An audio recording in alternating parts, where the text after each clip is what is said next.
وعلیکم ورحمۃ اللہ وبرکاتہ۔ وعلیکم السلام ورحمۃ اللہ وبرکاتہ۔ عبداللہ، آج کی اس نشست میں ہم ایک اہم موضوع پر بات کریں گے جو ہر ایک طالب علم کے لیے بہت ضروری ہے۔ جی بالکل، کالج کی زندگی ایک ایسے دور پر ہوتی ہے جہاں ہر طالب علم اپنی شخصیت کو نکھارنے کا موقع پاتا ہے، لیکن سوال یہ ہے کہ مسلم طالب علم کا کردار کیا ہونا چاہیے؟ بہت اچھا سوال۔ علم حاصل کرنا ہر طالب علم کے لیے بنیادی مقصد ہے۔ یہ علم صرف دنیاوی مقصد کے لیے نہیں بلکہ آخرت کے فائدے کے لیے بھی ہونا چاہیے۔ قرآن میں اللہ تعالیٰ نے سورۃ الطٰہٰ آیت نمبر 114 میں فرمایا وَقُلْ رَبِّ زِدْنِی عِلْمًا، اور دعا کرو اے میرے رب میرے علم میں اضافہ فرما۔ یہ ثابت کرتا ہے کہ علم صرف ضرورت نہیں بلکہ ایک عبادت بھی ہے۔ طالب علم کی ذمہ داریاں۔ علم تو ضروری ہے لیکن کیا کافی ہے؟ کیا مسلم طالب علم کو کچھ اور بھی کرنا چاہیے؟ جی ہاں، علم کے ساتھ ساتھ عمل اور اچھا اخلاق بھی ہونا چاہیے۔ نبی کریم صلی اللہ علیہ وسلم نے فرمایا طلب العلم فریضۃ علی کل مسلم، علم حاصل کرنا ہر مسلمان پر فرض ہے، لیکن یہ علم تبھی مفید بنے گا جب اس پر عمل کیا جائے گا اور اچھے اخلاق کے ساتھ جوڑا جائے گا۔ ہم سے کالج کی زندگی میں ہونے والے کچھ عام غلطیاں اور ان کا حل۔ پہلی چیز، نماز میں غفلت۔ بہت سے اسٹوڈینٹس اپنے بزی شیڈیول کی وجہ سے نماز کو چھوڑ دیتے ہیں یا دیر سے ادا کرتے ہیں، جو کہ ایک بہت بڑی کوتاہی ہے۔ کیا ایسے نماز چھوڑ دینا صحیح ہے؟ نماز کو کسی بھی حالت میں چھوڑنا جائز نہیں ہے۔ نماز صرف ایک فرض نہیں بلکہ برائیوں سے بچنے کا ایک بہترین ذریعہ ہے۔ قرآن میں اللہ تعالیٰ نے سورۃ العنکبوت کی آیت نمبر 45 میں فرمایا ان الصلاۃ تنہی عن الفحشاء والمنکر، بے شک نماز بے حیائی اور برائی کے کاموں سے روک دیتی ہے۔ دوسری چیز، غیر مناسب لباس۔ کچھ اسٹوڈینٹس ماڈرن کلچر اور فیشن کے چکر میں غیر مناسب لباس پہنتے ہیں اور عورتیں ٹخنوں سے اوپر پہنتے ہیں اور مرد ٹخنوں سے نیچے پہنتے ہیں۔ کیا ایسا پہننا جائز ہے اسلام کی نظر میں؟ اسلام ایک شرم و حیا کا دین ہے اور ہمارا لباس اسلام کے مفہوم پر پورا اترنا چاہیے۔ ہمیں ٹائٹ کپڑے نہیں پہننا چاہیے جس سے ہمارے جسم کی بناوٹ ظاہر ہو۔ نبی کریم صلی اللہ علیہ وسلم نے فرمایا وَنِسَاءٌ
دوستوں کے فرینڈ کسی غلط دوستوں کے ساتھ فرینڈشپ کر بیٹھتے ہیں جس سے ان کی تعلیم بھی اچھی نہیں ہوتی اور نہ ہی وہ کسی کی ہیلپ کرتے ہیں۔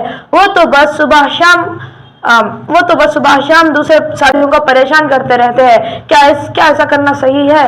نہیں، ایسی فرینڈشپ جو دنیا میں کوئی فائدہ نہیں اور آخرت میں بھی کوئی فائدہ نہیں دیتی۔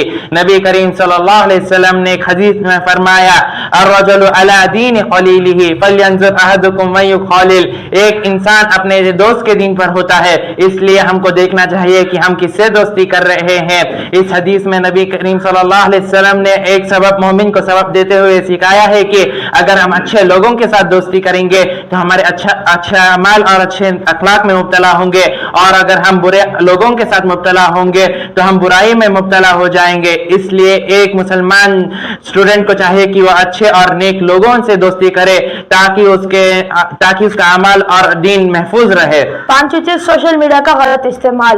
آج کل اسکول اور کالجز کے اسٹوڈینٹس سوشل میڈیا کا استعمال کرتے ہیں جس کی نقصان میں نہ پیرنٹس کی بات سنتے ہیں اور نہ بڑوں کا ادب کرتے ہیں اور نہ ہی وہ ٹیچروں کی ریسپیکٹ دیتے ہیں۔ وہ تو بس صبح شام موبائل فون پر لگے ہوئے رہتے ہیں۔ کیا ایسا کرنا صحیح ہے؟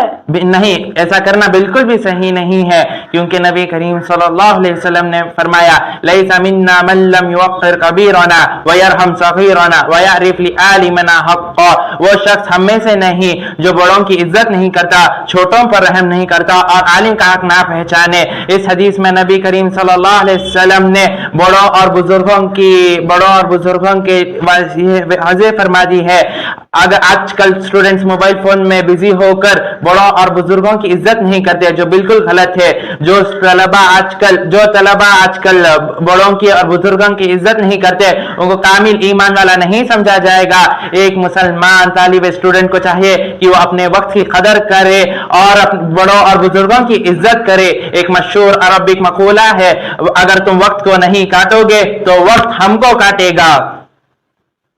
छठी चीज नशा और ड्रग्स का इस्तेमाल। कुछ स्टूडेंट्स सिगरेट, शराब और ड्रग्स का छुपा कर इस्तेमाल करते हैं, जिससे वो क्लास में नशे की हालत में रहते हैं। और कुछ तलबा को इन चीजों की लत लग गई है, जिससे वो हासिल करने के लिए किसी भी बड़े से बड़ा गुनाह करने पीछे नहीं हटते।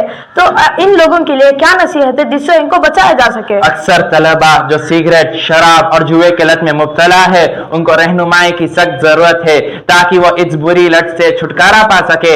इस्लाम में शराब और जुआ और जो भी चीज हमको सेहत को नुकसान पहुंचाती है, उसे सख्ती से मना किया गया है। नंबर 1, उन्हें दीनी तालीम और तक़वे से समझाया जाए। उन्हें समझाया जाए कि शराब और जुआ सिर्फ आज का नुकसान नहीं है। कुरान और हदीस में अल्लाह ताला कुरान और हदीस की रोशनी में वाज़ेह हो गया है कि ये सिर्फ बड़ा गुनाह नहीं बल्कि दुनिया और आखिरत दोनों को तबाह बर्बाद कर देती है।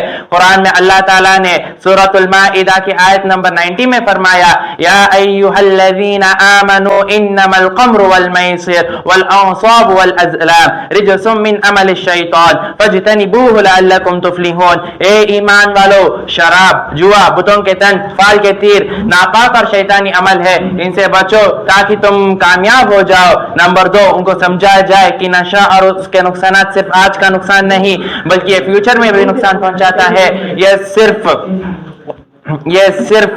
सेहत का नुकसान नहीं बल्कि हमारी ज़हनी सलाहियत को भी नुकसान पहुंचाता है। और हमको अल्लाह सुब्हानहू व तआला से दुआ करना चाहिए, अल्लाहुम्मा इन्नी अऊज़ु बिका मिन मुनकरातिल अख़लाक़ वल अअमाल वल अहवा। ए अल्लाह, मैं तुझसे बुरे अमाल के बुरे इरादों से तेरी पनाह मांगता हूँ।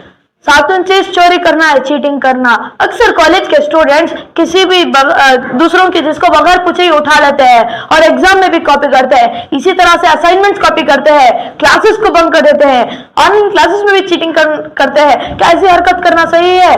क्या मुस्लिम तालिब इल्म को ये गवारा महसूस होगा कि ऐसी हरकत कर रहे हैं? बिल्कुल नहीं। एक मुसलमान तालिब इल्म के लिए ये बिल्कुल जायज नहीं है। ये सिर्फ आज का नुकसान नहीं बल्कि आखिरत में भी सवाब देने का सबब बनता है। एक मुसलमान तालिब इल्म को चाहिए कि वो ईमानदारी, अमानतदारी और मेहनत से तालीम हासिल करे। नबी करीम सल्लल्लाहु अलैहि वसल्लम ने फरमाया, बगैर इजाजत किसी की चीज लेना या चोरी करना यह बिल्कुल गलत है। और कुरान में अल्लाह ताला ने सूरतुन नज्म की आयत नंबर 39 में फरमाया, व अलैसा लिल इंसानी इल्ला मा सआ। इंसान के लिए सिर्फ वही है जो उसने मेहनत की। इस आयत में अल्लाह ताला ने वाज़ेह फरमा दिया है कि असल इज्जत कॉपी और चीटिंग करने से नहीं बल्कि मेहनत से हासिल होती है। जो तलबा चीटिंग और कॉपी करते हैं उनका असल मकसद मार्क्स हासिल करना है, ना कि इल्म। जो तलबा ऑनलाइन क्लासेस बंक करते हैं या फिर असाइनमेंट बगैर मेहनत के असाइनमेंट कॉपी करते हैं वो गैर जिम्मेदार हो जाते हैं। इससे बचने का हल यह है कि हम अच्छे दोस्तों की सोहबत इख्तियार करें और जो तलबा मेहनत से काम ले उनकी सोहबत को इख्तियार करें। 8वीं चीज फजूल खर्ची करना। कॉलेज के स्टूडेंट्स एक दूसरे को नीचा दिखलाने के लिए महंगे कपड़े और अननेसेसरी गैजेट्स का इस्तेमाल करते हैं और वो बड़ी बड़ी पार्टीज कर देते हैं ताकि उनकी शान अपने फ्रेंड सर्कल में बने रहे। और वो अपने पेरेंट्स पर प्रेशर डाल के मोबाइल फोन और बाइक्स खरीद देते हैं जिससे उनकी शान अपने फ्रेंड सर्कल में बने रहे। क्या ऐसा करना फजूल खर्ची नहीं है? इस्लाम क्या कहता है? इसी का नाम तो फजूल खर्ची है। जो तलबा महंगे चीजें, ब्रांडेड चीजें खरीदते हैं जो सिर्फ दिखावे का बायस होती है, ना सिर्फ दिखावा बल्कि हसद, जलन और पेरेंट्स पर नाजायज बोझ डालती है। इस्लाम हमें सादगी से रहने की तालीम देता है। कुरान में अल्लाह ताला ने सूरतुल इसरा चैप्टर नंबर 17 वर्स नंबर 27 में फरमाया, इन्नल मुबज़्ज़िरीन कानू इख्वान शयातीन। बेशक फजूल खर्च लोग शयातीन के भाई होते हैं। नंबर 2, दिखावा और उसके नुकसानात। नबी करीम सल्लल्लाहु अलैहि वसल्लम ने फरमाया, इन्नल्लाह ला यंसुरु इला सुवरिकुम व अमवालिकुम वलाकिन यंसुरु इला कुलूबिकुम व अमालिकुम, बेशक अल्लाह ताला तुम्हारी सूरतों और माल को नहीं देखता मगर तुम्हारे दिल और अमाल को देखता है। इस हदीस में नबी करीम सल्लल्लाहु अलैहि वसल्लम ने वाज़ेह फरमा दिया है कि असल इज्जत महंगी चीजों से नहीं बल्कि सादगी से हासिल होती है। जो तलबा महंगी चीजें खरीदते हैं वो सिर्फ पेरेंट्स की मेहनत की कमाई को बर्बाद कर देते हैं। ये सिर्फ स्टूडेंट्स में कंपटीशन का बोझ डालता है जो कि स्ट्रेस का बायस बनता है। इसने बच्चे ने कहा ये है कि हमें सादगी को इख्तियार करे, पेरेंट्स की मेहनत की कदर करे और अच्छे दोस्तों की सोहबत इख्तियार करे। ये सब सुनकर एक बात तो वाज़ेह हो गई कि बेहतरीन तालिब इल्म बनने के लिए हमें अपनी जिम्मेदारियों को समझना होगा, लेकिन बेहतरीन तालिब इल्म की खुसूसियत क्या होनी चाहिए? बेहतरीन तालिब इल्म वो है, नंबर 1 जो नमाज की पाबंदी करे, नंबर 2 अपने अच्छे अखलाक अपनाए, नंबर 3 अपने वक्त की कदर करे, नंबर 4 अच्छे दोस्तों की सोहबत इख्तियार करे, नंबर 5 धोखा झूठ और चोरी से बचे, नंबर 6 अपने सलाहियत के मुताबिक दीन और दुनिया में इस्तेमाल करे। ये गुफ्तगू मुझे बहुत फायदेमंद लगी। मुझे महसूस हो रहा है कि मुझे इन सब बातों पर अमल करना चाहिए। चलो इस इरादे के साथ हम अपनी कॉलेज की जिंदगी को इस्लामिक उसूलों के साथ गुजारने की कोशिश करें इंशाअल्लाह। अस्सलाम।